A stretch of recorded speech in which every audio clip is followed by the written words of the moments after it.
자, 오늘 제가 건강 강의는 이런 질문으로 시작하겠습니다. 우리가 이곳에서 가르치는 것은 우리의 건강을 유지하는 것, 그리고 또 우리가 질병에 걸렸을 때도 치료하는 원리는 동일하다. 그것은 우리의 건강의 법칙을 따라 살면 우리는 건강을 회복한다는 거죠.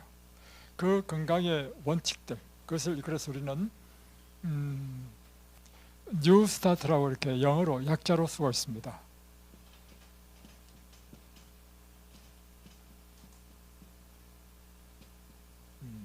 약자인데 이는 뉴트리션, 영양식을 얘기하는 것이고, 이는 엑서사이즈, 운동이고, W는 water, 물이고, S는 sunshine, 햇볕이고, T는 temperance, 절제입니다.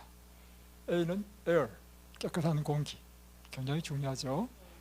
R, 쉼 굉장히 중요합니다. 다음에 T는 trust in God, 하나님을 믿는 믿음, 이렇게 우리는 보는 거죠.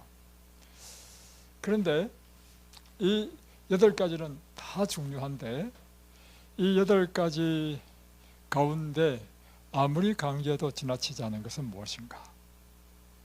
또는 이 8가지 가운데 이것이 무너지면 모든 것이 다 무너집니다. 이것은 무엇인가? 이것에 성공하면 전체를 성공할 수 있고, 이것에 실패하면 전체 다 실패합니다. 이 8가지 요소 가운데 무엇일까요? 예? 예, 이 트러스트는 일단 제외하면 템퍼런스입니다. 절제입니다. 절제하지 못하면요, 뭐도 무너집니까? 예, 식사가 무너지고요, 절제하지 못하면 운동도 무너지고요, 물 마시는 것 보십시오. 처음에는 교육받아서 열심히 마시지만 시간 지나면서 점점 줄죠. 그리고 모든 게 다 무너집니다. 그래서 사실은 우리 건강생활에 있어서 이 여러 가지 건강의 원칙 가운데 정말 강제도 지나치지 않는 것, 중요한 것은 절제하는 습관인 것입니다. 절제를 한다면 일단 절제 뜻을 한번 살펴볼까요? 절제란 무엇인가? 절제, 템퍼런스죠.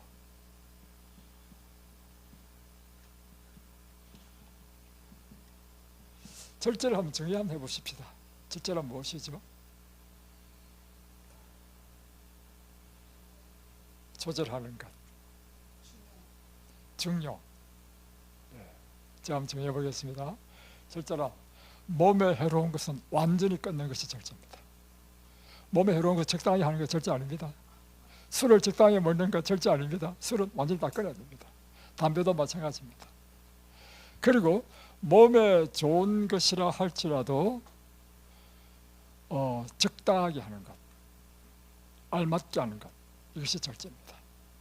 그래서 예를 들면 절제는 우리가 몸에 해로운 것,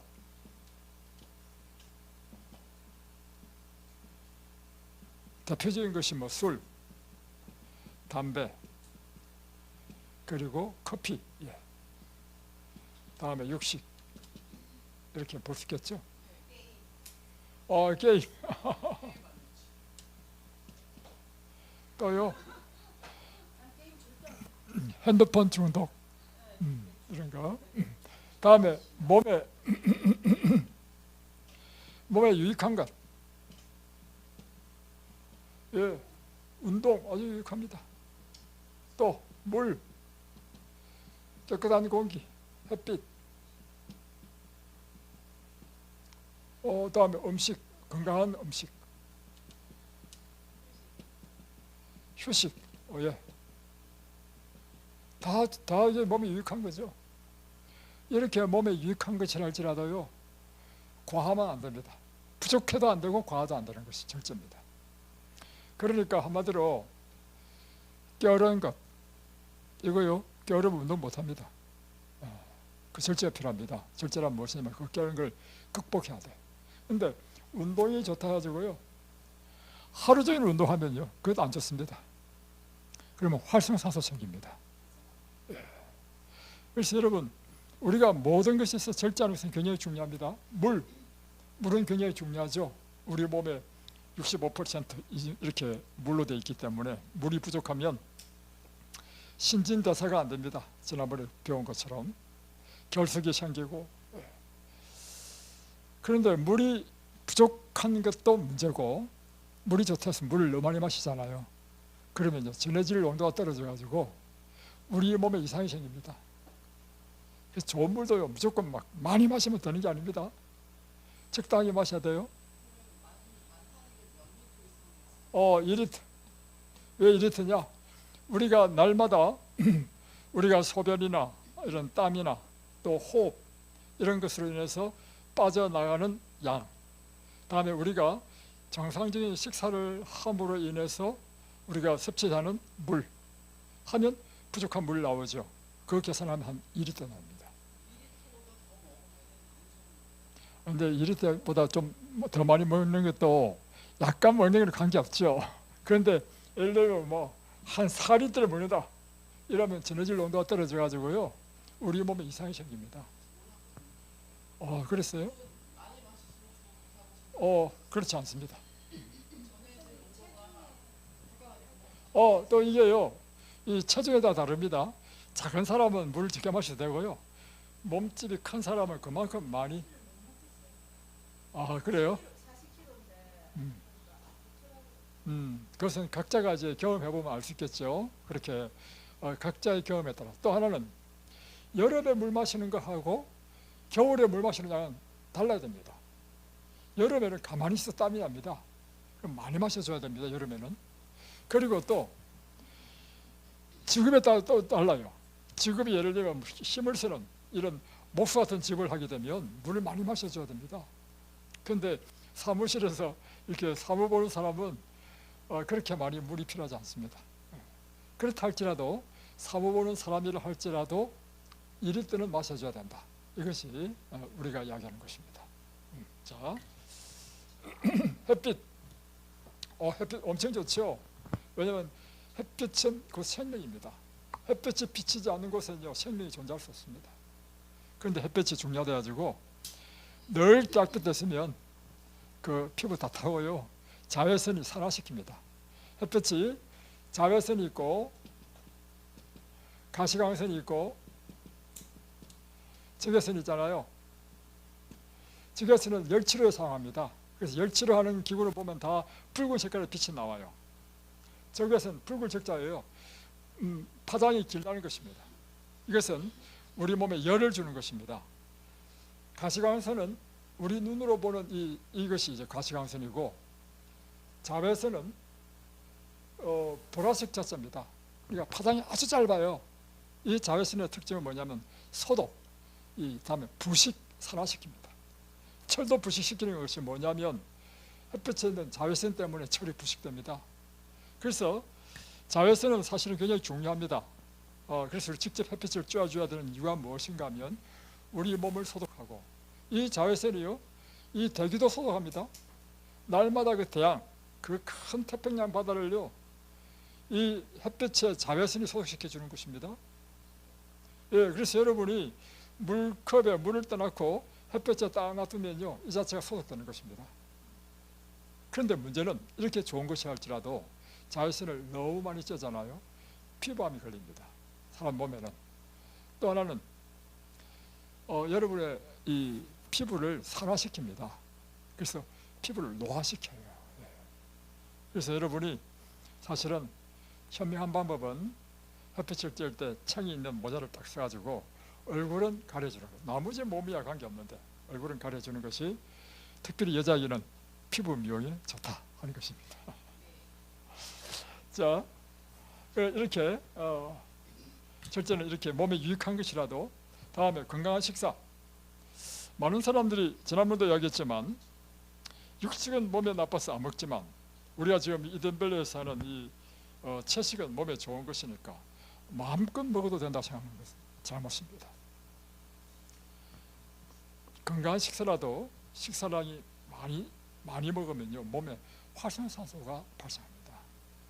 활성산소는요, 세포를 망가뜨립니다. 그래서 제가 염려스러운 것이 있는데, 식사할 때마다 우리 한 자매님이 좀 식사를 좀 줄이면 좋겠는데 절제가 안 되는 것 같아요. 그래서 몇 번 말을 좀 했는데도 불구하고 이게 시정이 안 돼. 그러면 저는 포기합니다. 그래서 왜냐하면 더 중요한 것은 사람이 기분이거든요. 스트레스 주면 안 돼. 몇 번 이야기해보고 안 되면요, 딱 가만히 있습니다. 여러분이 어떻게 해야 되냐면, 제가 몇 번 이야기하잖아요. 그러면 빨리 고쳐야 되겠다 이렇게 해야 되지요. 고집대로 나가면 그 다음부터 제가 조용합니다. 자, 이 절제의 모델이 있습니다. 성경에 누구죠?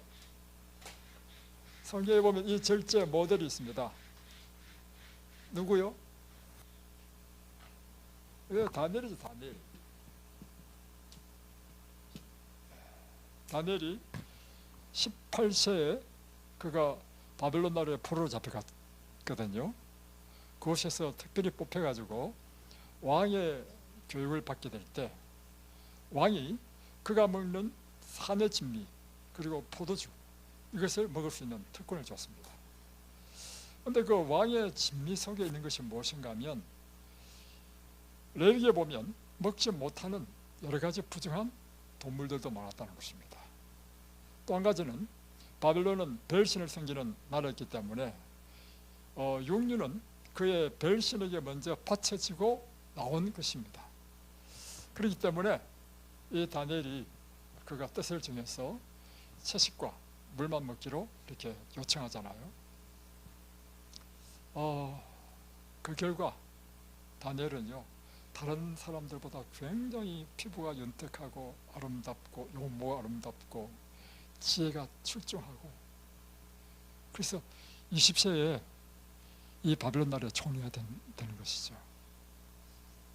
그리고 다니엘 6장에 가면, 이때는 다니엘이 몇 세였냐면 85세 때가 됩니다.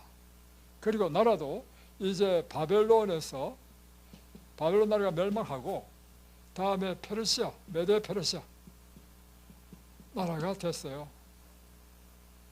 그러니까 나라가 바뀌어 버렸습니다.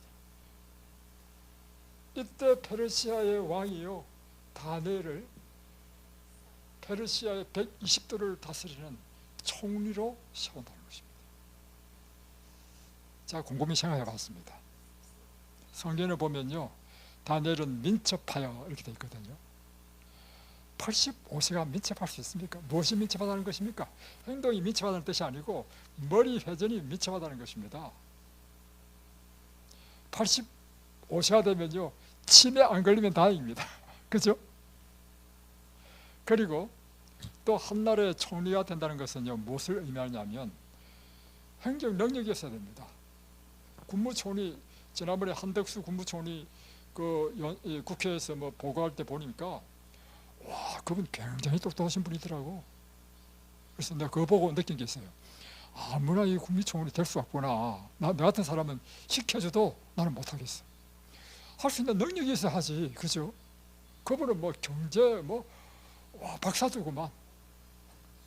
그러니까 한 나라의 총리가 된다는 것은요, 그런 능력이 있어야 돼. 세 번째, 120도에서 일어나는 사건이 얼마나 많겠습니까? 그러면 그때마다 판단하고 결정해야 되죠. 이것은요, 엄청난 체력을 요구합니다. 근데 몇 차라고요? 85세야. 그런데도 불구하고 그를 총리로 세웠다는 것은 그를 감당할 수 있는 체력도 된다는 것입니다. 두 할아버지지. 예. 왜 다니엘은 85세가 되었음에도 불구하고 다니엘의 총리가 될 수 있었던가? 그의 생애는요, 엄격한 절제사입니다. 18세 뜻을 정했잖아요. 그 뜻을 정한 것이 계속 이어진 것입니다.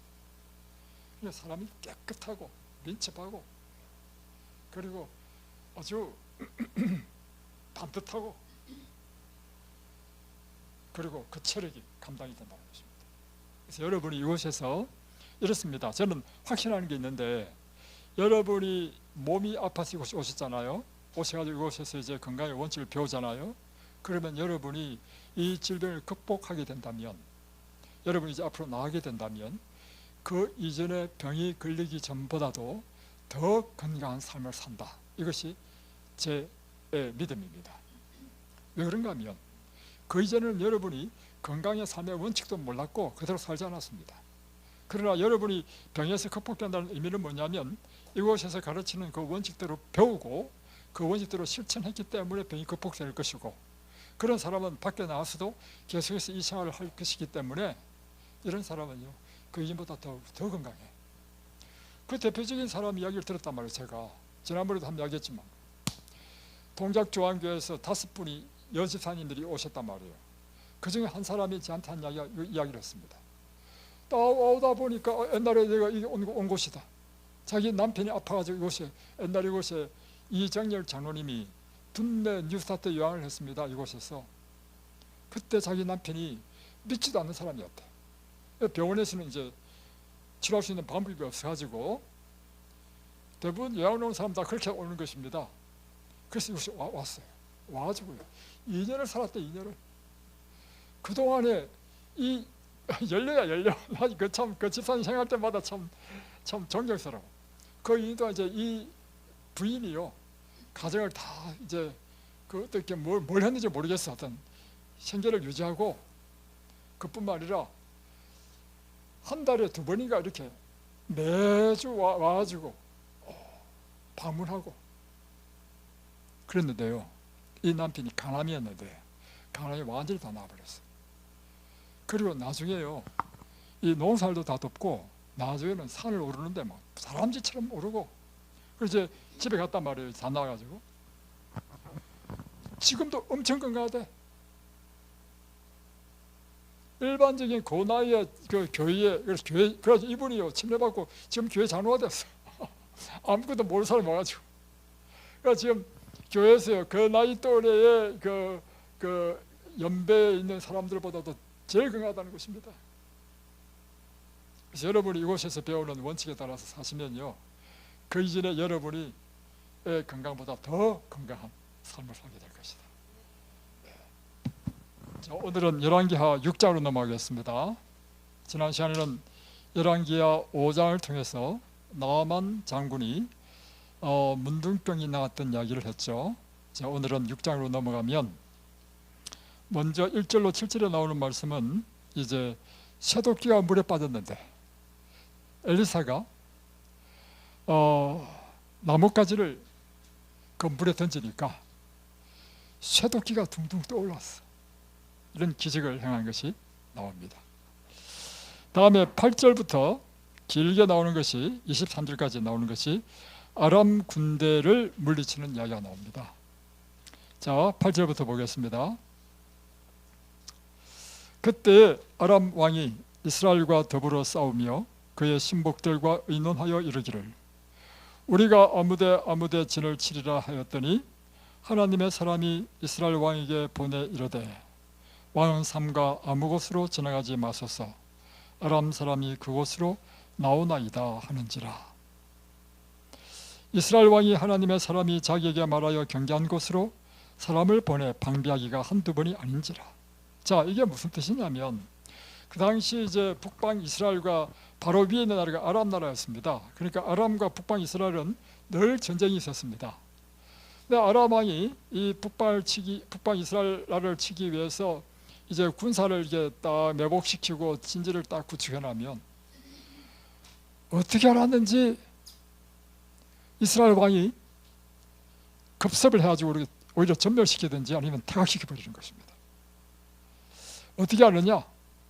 엘리사가 왕에게 이야기하는 것입니다. 왕이요, 여기에 아람이 진을 쳤으니까 그걸로 가지 마십시오. 또 이제 아람 왕이 또 다른 데 또 준비했습니다. 그러면 또 엘리사가 이스라엘 왕에게 왕이시여 이곳에 가지 마십시오. 그러니까 아람 왕이 하는 일마다 안 되잖아요. 그러니까 아람 왕이 드디어 11절에 신하들을 불러 모으고 이렇게 하겠습니다. 이러므로 아람 왕의 마음이 불안하여 그 신복들을 불러 이르되 우리 중에 누가 이스라엘 왕과 내통하는 것을 내게 말하지 아니하느냐. 다시 표현하면 누군가가 이스라엘 왕과 내통한 자가 있다. 누구냐? 그러지 않고서는 이런 일이 있을 수 있냐 말이에요. 그러니까 신하 중에 한 사람이 이야기합니다. 12절 이르되 우리 주 왕이여 아니로소이다. 오직 이스라엘 선지자 엘리사가 왕이 침실에서 하신 말씀을 이스라엘의 왕에게 고하나이다. 오 왕이시여, 그것이 아닙니다. 우리 중에 내통한 사람이 있는 것이 아니고 이스라엘에 엘리사라는 선지자가 있는데 이 엘리사 때문입니다. 그리고 이 엘리사는 왕이 침실에서 하는 말까지도 다 듣는 사람입니다. 그러니까 13절에 왕이 이야기합니다. 그래? 그러면 누구만 제거하면 되겠어요? 엘리사만 제거하면 되겠죠. 왕이 이르되 너희는 가서 엘리사가 어디 있나 보라. 내가 사람을 보내어 그를 잡으리라. 그래서 이제 어디인지 알아보라 했습니다. 그러니까 이제 알아보니까 엘리사가 도단에 있는 것입니다. 그래서 왕이 이르되 보라, 그가 도단에 있도다 하나이다. 그러니까 이제 14절에 왕이 군사들을 도단으로 보내는 것입니다. 자, 도단이 어디냐면 이렇습니다. 이 북방 이스라엘의 수도가 사마리아 성이잖아요. 사마리아 성에서 20km 동북쪽으로 위에 있는 곳이 도단입니다. 이 도단은 유명한 사건이 있었죠. 창세기에 도단에서 일어난 사건 뭐죠? 요셉이 형들한테 팔린 곳이 바로 도단입니다. 그죠? 기억나죠? 네, 바로 그 도단이에요.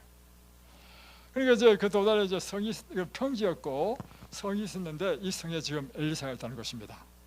그러니까 이스라엘 왕이 군사를 보낸 것입니다. 자, 14절 왕이 이에 말과 병거와 많은 군사를 보내매 그들이 밤에 가서 그 성읍을 에워쌌더라. 밤중에, 왜냐 밤중에 가야 사람들이 안 보이니까 이제 엘리사가 도망 안 갈 거 아닙니까? 그러니까 밤중에 가가지고 성을 다 포위했어. 그래서 아침에 날만 밝으면 이제 체포하려고 한 것입니다. 한편 15절 아침이 됐습니다. 아침이 돼가지고 하나님의 사람의 사환이 일찍이 일어나서 그냥 일찍 일어나서 밖에 딱 나와보니까 이게 보통 일이 아니야. 이 아람의 군대와 병거와 마병들이 막 완전히 겹겹이 포위하고 있어. 여러분 얼마나 큰 위기입니까? 그러니까 이 사환이 막 놀래가지고 엘리사에 오는 것입니다. 그리고는 보세요. 내 주여 우리가 어찌하리까 이렇게 막 하는 것입니다. 그런데 16절에 보면 그런 지금 위기 상황 속에서도 엘리사는 두려워하지 않습니다. 그리고는 이렇게 얘기합니다. 16절 오히려 이 사환에게 말하기를 두려워하지 말라. 우리와 함께한 자가 그들과 함께한 자보다 많으니라. 우리와 함께한 자가 지금 이 아람 군대보다 더 많다는 것입니다. 그러면서 17절에 엘리사가 하나님께 기도합니다. 여호와여 원하건대 이 사환의 눈을 열어서 보게 하옵소서 하고 기도하니까 여호와께서 그 청년의 눈을 여심해 그가 보니 불말과 병거가 산에 가득하여 엘리사를 둘렀더라. 그러니까 어찌할 줄 모르는 이 사환을 위해서 엘리사가 기도했습니다. 하나님 이 청년의 눈을 열어주소서 하니까 하나님께서 이 청년의 눈을 탁 여니까 그동안 보이지 않던 것이 보였는데 뭐냐면 하나님의 군대가 가득 있는 거야. 아람의 군대보다 더 많아 이야기입니다. 18절 그래서 아람 사람이 엘리사에게 내려오매 엘리사가 여호와께 기도하여 이르되 원하건대 저 무리의 눈을 어둡게 하옵소서 하며 엘리사의 말대로 그들의 눈을 어둡게 하신지라. 이제 또 뭘 했냐면 저 아람 군대의 군사들의 눈을 다 어둡게 해달라고 기도했습니다. 그러니까 아람 군대의 군사들의 눈이 다 안 보이게 되었습니다. 그러니까 19절에 엘리사가 그들에게 가서 이야기하기를 야, 이 길이 아니야. 내가 그 엘리사 지금 잡으러 왔지? 엘리사 있는 곳을 내가 인도할게 하면서 군대를 이끌고 어디로 갔냐면 사마리아 성까지 간 것입니다. 그런데 이것이 가능한 이유는 무엇인가 하면 원래 엘리사가 집이 있는 곳이요 사마리아 성에 집이 있었습니다. 그러니까 이 군대들이 눈은 멀었지만 엘리사가 이제 도단에서 사마리아 성을 갔는가 보다 하고 이제 내려갔겠죠. 그 군대들이 전부 다 엘리사를 따라서 줄줄줄 포로처럼 온 것입니다. 자, 20절 사마리아 들어갈 때 엘리사가 이르되 여호와여 이 무리의 눈을 열어 보게 하옵소서 하니 여호와께서 그들의 눈을 여심해 그들이 보니 자기들이 사마리아 가운데 있더라. 이제 그 다음에 이제 다 온 다음에 하나님께 기도하는 것입니다. 이 군사들의 눈을 다시 뜨게 해주십시오. 그러니까 눈을 딱 떠보니까 지금 어디에 있냐면 적진 이스라엘의 수도인 사마리아 성 가운데 딱 와 있고 그 주위에는 이스라엘 군사들이 딱 지키는 거예요. 한마디로 완전히 포위된 것입니다. 그러니까 21절 이스라엘 왕이 이제 그들을 보고 엘리사에게 말합니다. 내 아버지요? 이들을 다 치릴까? 이렇게 물었습니다. 그러니까 치지 마십시오. 칼과 활로 사로잡은 자인들 어찌 칠 수 있겠습니까? 오히려 떡과 물을 그들 앞에 두어 먹고 마시게 하고 그들의 주인에게로 돌려보내십시오. 그러니까 이제 왕이 오히려 이 아람 군대를 죽이지 않고 떡과 음식을 가지고 풍성하게 막 실컷 먹게 하고 막 대접을 잘했어. 그리고 아람 나라로 돌려보냈어. 그 다음부터 아람 나라가 이스라엘을 이제는 넘보지 않았다. 이것이 오늘 이야기의 줄거리입니다. 자, 저는 오늘 이 내용에서요 어떤 관점에서 여러분과 함께 좀 하나님의 말씀을 나누고자 하느냐면, 지금 사실은 엘리사의 사환이 느끼고 그리고 직접 경험한 것이 사실적인 상황입니다. 뭐냐면 인생에 큰 위기를 당한 거라. 생명에 지금 죽고 사는 그런 순간이 와 있는 거 아니겠습니까? 그러니까 이 엘리사의 사환이 느꼈던 것은 뭐예요? 무서워하고 두려움을 느낀 것이 당연할 거 아닙니까? 그러니까 엘리사도 하는 이야기가 뭐냐면 16절을 보면 내 주여 우리가 어찌하리까 하니까 두려워하지 말라 이렇게 한 이유는 뭐냐면 이 사환이 지금 엄청 두려움에 떨고 있기 때문에 그런 말을 한 거 아닙니까? 우리 인생의 모든 문제는 뭐냐면요, 염려, 걱정, 근심, 두려움의 문제입니다. 우리가 인생을 살다 보면 끊임없이 우리의 상황과 처지와 환경이 바뀌고 변화되고 하면서 여러 가지 문제를 만난단 말이에요. 그것이 자녀 문제 됐든 간에 또는 경제적인 어려움을 경험한다든지 또 불의의 사고가 나든지 아니면 질병이 나가지고 지금 큰 오한이 생겼든지, 그리고 때로는 그 위기가 우리 마음에 두려움을 줄 만큼 이런 큰 사건도 우리가 만나게 된단 말입니다. 자, 그런데 제가 오늘 주목한 것은 이것입니다. 당연히 두려워할 수밖에 없고 당연히 염려와 걱정할 수밖에 없는 이 상황 속에서 엘리사는 전혀 두려워하지 않았다는 것입니다. 왜 두려워하지 않았는가? 왜 엘리사는 두려워하지 않았죠? 엘리사는요 사환이 못 보는 것을 보았기 때문입니다. 여러분이요 두려워하지 않을 수 있는 이유는요, 다른 사람이 보지 못하는 걸 보게 되면 두려워하지 않습니다. 다른 사람이 보지 못하는 본다는 의미는 무엇인가 하면 여러분이 하늘을 보게 되면 여러분의 마음속에 모든 두려움이 사라집니다. 그런데 사환은 그걸 못 본 거예요. 못 보니까 그 눈에 보이는 건 뭐밖에 안 보여요. 실제적으로 지금 군대밖에 안 보이고 지금 아이고 사실적인 내용만 보이잖아요. 그러니까 엘리사가 기도한 거죠. 하나님, 이 청년의 눈을 열어주십시오. 그러니까 이 사원도 뭘 봤냐면 드디어 안 보이던 것이 보였어. 그걸 딱 보는 순간 그 마음의 두려움이 다 사라졌어. 여러분의 눈을 열었어요. 여러분이 보지 못하는 걸 보게 하는 것이 무엇인지 아십니까?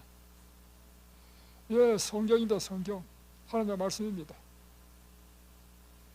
그래서 여러분, 하나님의 말씀을 보게 되면 여러분이 일어나는 일이 있는데요, 여러분이 보지 못하는 것을 보게 됩니다.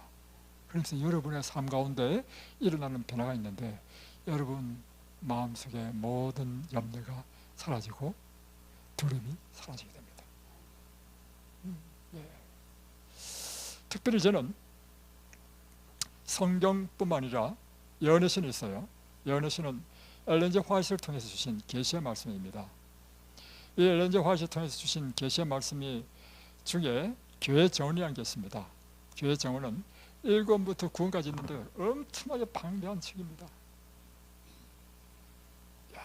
이것은요, 우리가 보지 못하는 것을 그가 보고 기록한 것입니다.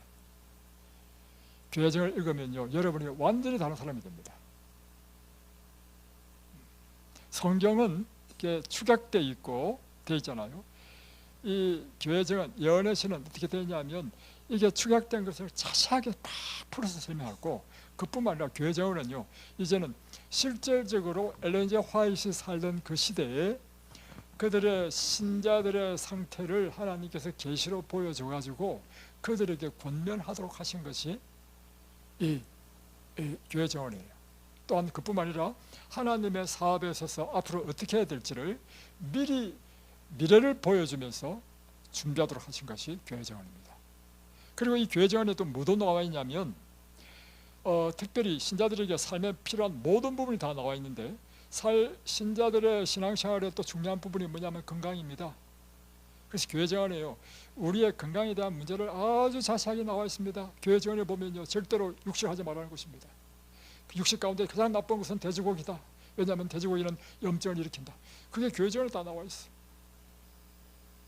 그 당시에는 의학이 발달되지 않았기 때문에, 1800년대이기 때문에요, 그거를 지금처럼 이렇게 알지 못하던 시대였습니다.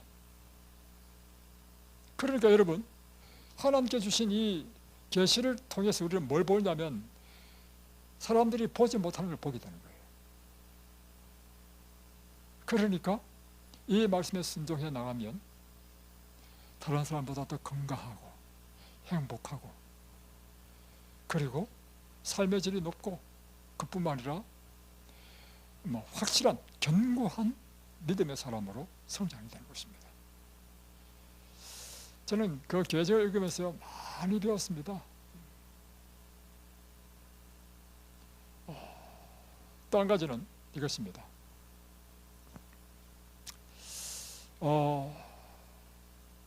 두려워할 수밖에 없는 상황 속에서 두려워하지 않는 이유는 무엇인가? 그것은 우리 마음에 믿음이 충만하면요, 두려움이 사라집니다. 풍랑을 만났을 때 예수님께서 고물에 주무셨죠. 그리고 이제 제자들이 스스로 힘으로 이 풍랑을 이겨보려고, 그 마태복음 8장에 나오잖아요. 노를 젓고 막 물을 퍼내고 하다가 이 풍랑을 감당할 수 없다는 것을 판단했을 때, 비로소 그들이 생각한 것이 뭐냐면 예수님을 생각한 것입니다. 예수님이 어디 계시지? 예수님이 계시면 이 문제 해결될 텐데. 그때 생각해 보니까 예수님 보니까 고물에 주무시고 계신 거라. 그래서 예수님을 깨웠어요. 깨우니까 예수님이 우리를 도와주십시오 하니까 예수님이 일어나셔서 말씀하셨습니다. 바람아 잠잠하라, 파도야 그치라. 그 순간에 잠잠해졌어.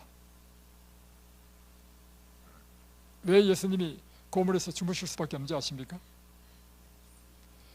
제자들이요, 예수님께 구하지 않았어. 그러니까 예수님께서 하실 일이 없는 것입니다.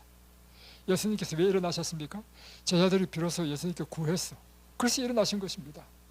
그래서 그들의 요구대로 바람을 잠잠하게 해주신 것입니다. 그리고 나서 예수님께서 하신 말씀이 있습니다. 제자들에게 왜 두려워하느냐 했느냐, 왜 두려워하느냐, 믿음이 적은 자들아. 여러분, 결국에는요, 여러분이 믿음이 충만하면요, 어떤 경우를 만난다 하더라도 두려움이 없다는 것입니다. 여러분이 두려워한다는 것은요, 믿음이 적다는 것입니다. 그 믿음이란 어떤 믿음이죠? 여러분, 믿음이란 어떤 믿음입니까? 믿음이란 내가 원하는 어떤 소원을 막 믿습니다 하는 게 믿음이 아닙니다.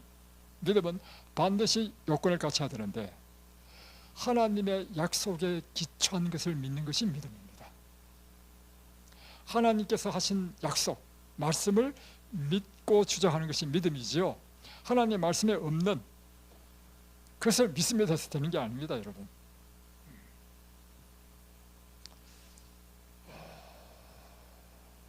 이 믿음은요, 실제적인 것입니다. 자, 제 경험을 한번 이야기해 볼게요.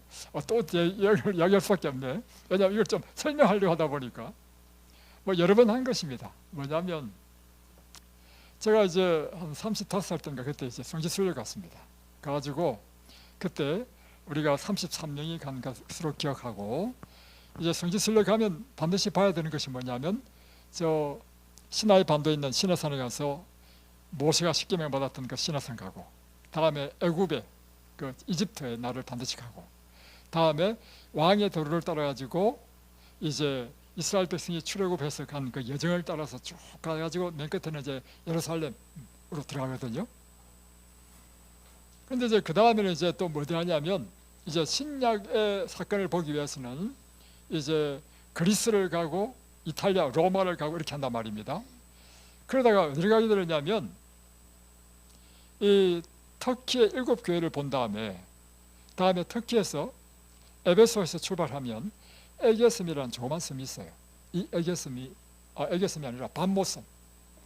이 반모섬에 요한이 그 귀양 가가지고 그곳에서 요한계시록 봤잖아요. 그래서 요한이 그 있던 그 감옥도 동굴도 보고 갑니다. 구경을 다 하고 이제 다시 이제 그리스로 갑니다. 그리스의 고린도 교회 있잖아요. 그리스로 이제 쫙 가는데 출발할 때는요 잔잔했습니다. 근데 그 에게해에 망망대해 이 배가 가운데 딱 오니까요 사방 어디를 둘러봐도 육지 하나 없는 물밖에 없는 것. 와, 얼마나 무서운지 몰라. 그 다음부터 저는 바다를 무서워하게 됐습니다. 근데 갑자기 하늘이 구름이 끼기 시작하더니만 비가 내리기 시작하면서 비바람이 치는 거야. 파도가 치는데요, 와, 이 바다에서 파도 만나면 정말 무섭더라고. 파도가 치는데 파도가요 얼마나 높은지 앞이 안 보여. 그러니까 그 당시에 이제 33m라는 이제 동력선인데 조그만 배야. 그러니까 이 선장이요 파도가 오는 것으로 정면 이 뱃머리를 딱 맞춰야 돼. 그래야 이 비가 전복이 안 돼. 그래가지고 막 4시간을 갔었어. 4시간. 그러다 보니까 파도가 팍 치면 팍 올라갔다가 파도도 내려가잖아요. 팍 내려. 완전히 이 배멀미 해가지고 사람들이 전부 다 오바해서 당하고. 그래가지고 그곳에요 목사님도 잔뜩 계시고 장로님 잔뜩 계시고, 그 당시에 제가 30대니까 집사였습니다. 목사님부터 막 열심히 기도하신 거야. 막 시시때때로. 그러다가 어느 순간 우리가 뭘 봤냐면요 이 선장이요 하다가 손을 탁 놔버린 거야. 왜냐하면 나 이제 못하겠다 이 말 아니겠어요? 그러니까 그 모습을 보니까 우리가 가슴이 다 어떻게 해요? 철렁 내려가요. 철렁. 그 순간 우리 죽었다 이제. 그런데 제 옆에 있는 분이요 유수를 써, 유수를. 그러니까 내가 어떤 마음이 들었냐면 진짜 내가 죽는구나. 아니 왜냐면 그 유리병에 넣으면 이제 혹시 전달될지 몰라 이런 것 같아요. 자, 저는 한 번도 제가요 죽는다고 생각 못 해봤습니다. 젊었고, 두 번째는 저에게 있었던 믿음이 있었습니다. 그 믿음은 뭐냐면 이건 제 개인적인 믿음인데 하나님이 저를 너무너무 사랑하신다. 그래서 저는요 어떤 믿음이 있냐면 아무리 전쟁이 터지고 한다 하더라도 나는 죽지 않는다. 왜냐? 하나님 나를 너무 사랑하기 때문에 나를 보호하신다는 그런 확신이 있었단 말이에요. 그래서 저는 파도 치더라도 별로 처음에는 두려워하지 않았습니다. 왜냐하면 이렇게 해도 나는 죽지 않는다 생각했단 말이에요. 그런데 진짜로 지금 보니까 지금 죽을 상황이라. 그 순간 제가요 나도 죽음을 준비해야 되겠다 그런 생각이 들었습니다. 그래가지고 내가 딱 죽으려고 생각하니까 어떤 생각이 들었냐면 제일 먼저 떠오르는 것이요 내가 죽으면 처자식은 어떻게 될 것인가. 제 아버지 어머니도 아니에요. 처자식부터 먼저 딱 떠오르더라고요. 그 짧은 순간에 딱 떠오르면서 그래, 내 처는 착하니까 우리 자녀들을 잘 키울 것이다. 딱 마음이 정리가 됐어. 두 번째, 그럼 내 아버지 어머니는 어떻게 할 것인가? 또 생각하니까 그래, 내 아내는 착하니까 내 아버지 어머니 더 돌볼 것이다. 진짜인지 아닌지 모르겠지만 내 마음에 딱 정리가 됐어.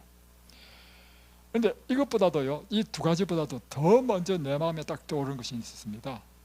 그게 뭐냐면, 내가 죽으면 나는 구원을 받을 것인가. 저는 진짜로요, 죽음의 그 직전까지 딱 왔는데요, 다른 아무 생각나지 않고 첫 번째 떠오르는 생각이 뭐냐면, 내가 죽으면 구원을 받을 것인가. 근데 그때 어떤 마음이 딱 드느냐면, 나는 비록 허물이 많고 죄가 많지만 예수님께서 내 모든 죄를 용서하시고 예수님께서 나를 당신의 생명으로 값으로 사셨으니까 나를 구원해 주실 것이다. 그러다 확실히 딱 되는 거예요. 그러니까 그 다음부터는요, 내가 죽어도 좋다는 생각이 딱 드는 것입니다. 두 번째 생각난 것이 뭐냐면, 그러면 이제 그 문제, 제일 중요한 문제 해결됐고, 그러면 처자식, 다음에 부모님 딱 생각나는 거예요. 근데 이 생각이 불과 몇 분이냐면요, 한 1, 2초밖에 안 되는 그 짧은 시간에 쫙 주마등처럼 딱 스쳐 지나가는 것입니다. 이게 딱 경험되니까 제 마음에 일어나는 현상이 있는데 뭐냐면요, 마음이 편안해. 마음의 두려움이 싹 사라지는 것입니다. 저는 놀라운 경험했습니다. 그도 죽음 직전이었어요. 그렇구나. 믿음은 우리 마음의 모든 두려움을 내어줍니다. 여러분이 정말로요, 이 구원을 분명히 확신하게 되면 여러분 마음의 모든 두려움은 사라집니다. 또 한 가지는 이것입니다.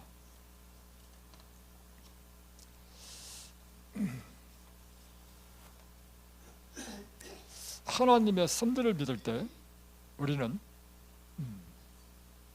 두려움이 사라집니다. 뭐냐면 실제로 경험한 것인데요, 엘렌 G. 화이트이 어떤 경험을 했냐면, 대서양을 횡단해서 영국에서 미국으로 가는 길인지 미국에서 영국으로 가는 길인지 모르겠습니다. 그 대서양에서 그 당시에 이제 큰 배를 탔는데 가다가 대서양의 이 한가운데서 심한 풍랑을 만나게 되었습니다. 근데 이 풍랑이 얼마나 센지 이 배가 전복될 그런 위기에 있었습니다. 막 파도가 치는데 그 파도에 막 가판이 물이 들어오고, 그러니까 그 배에 탄 모든 사람들이요, 각자 자기가 믿는 신의 이름을 부르면서 막 기도했어. 다 울부짖고. 그런데 가만히 보니까 한 사람이 두려워하지 않은 사람이 있었어. 그래서 한 사람이 이 사람에 가서, 엘렌 G. 화이트이 두려워하지 않았습니다. 화이트에게 와가지고, 자매요, 자매는 지금 이 상황이 두렵지 않습니까? 예, 저는 두렵지 않습니다. 아니, 모든 사람은 지금 두려워서 이렇게 지금 아우성치고 각자 자기 신의 이름을 부르고 하는데 왜 당신은 두렵지 않죠? 이렇게 물었습니다. 제가 그 다음 말에 제가 얼마나 감동을 받았는지, 내가 만약에 하나님께서 맡기신 사명을 다 완수했다고 한다면 저는 이 대상에 가장 깊은 밑바닥에 깔아앉는다 할지라도 나는 개의치 않을 것입니다. 그러나 만일 내가 하나님께서 나에게 맡기신 사명이 아직 끝나지 않았다면 이 대상에 그 엄청난 무리라 할지라도 나를 엄몰치 못할 것입니다. 와, 이거 엄청난 믿음 아닙니까, 여러분? 결국은 이렇습니다, 여러분.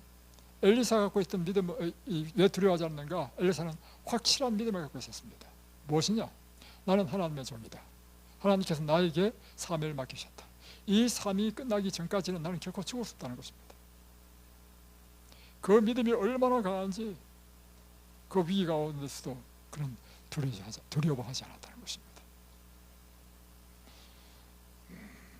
여러분, 또 한 가지는 이것입니다. 하나님이 정말 나를 사랑하신다. 그런 믿음이 있으면, 아까 그 믿음도 똑같은 비슷한 것이지만 우리 마음의 모든 두려움이 사라집니다. 그것이 바로 다윗이었습니다. 여러분, 이런 믿음, 하나님 나를 사랑하신다는 그 사랑에 대한 확신, 이것은 어디에서 오는가? 그것은요, 하나님과의 친밀한 개인적인 교제 가운데서 우리가 이런 확신이 자연히 생기게 되는 것입니다. 사랑에 대한 확신이 생기게 되는 것입니다. 그래서 여러분이 이곳에서, 그래서 보면 시편을 보면요, 다윗이 쓴 시편을 보면 이와 같은 확신으로 가득 차 있습니다. 시편을 보면 시편 3장 한번 펴보겠습니다.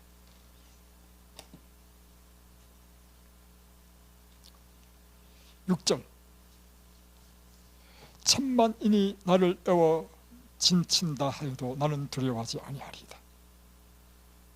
천만인이 나를 대적하여 애워싸서 진을 친다 하더라도 나는 두려워하지 않을 것입니다. 왜 두려워하지 않죠? 하나님이 나를 사랑하시고 하나님께서 나를 돌봐주실 것이기 때문에. 시편 27편 3절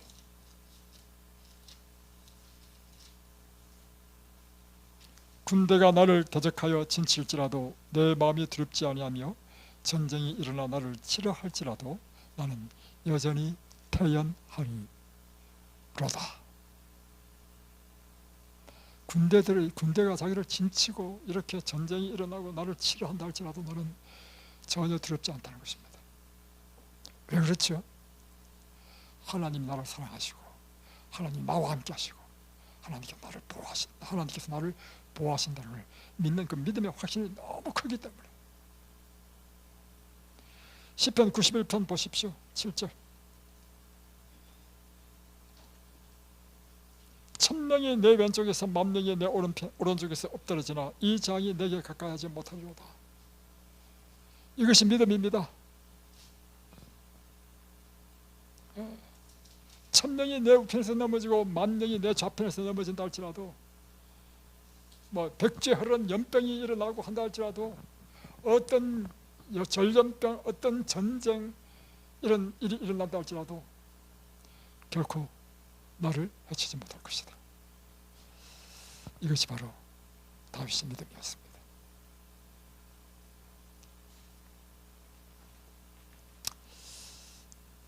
그리고는 121편 보겠습니다.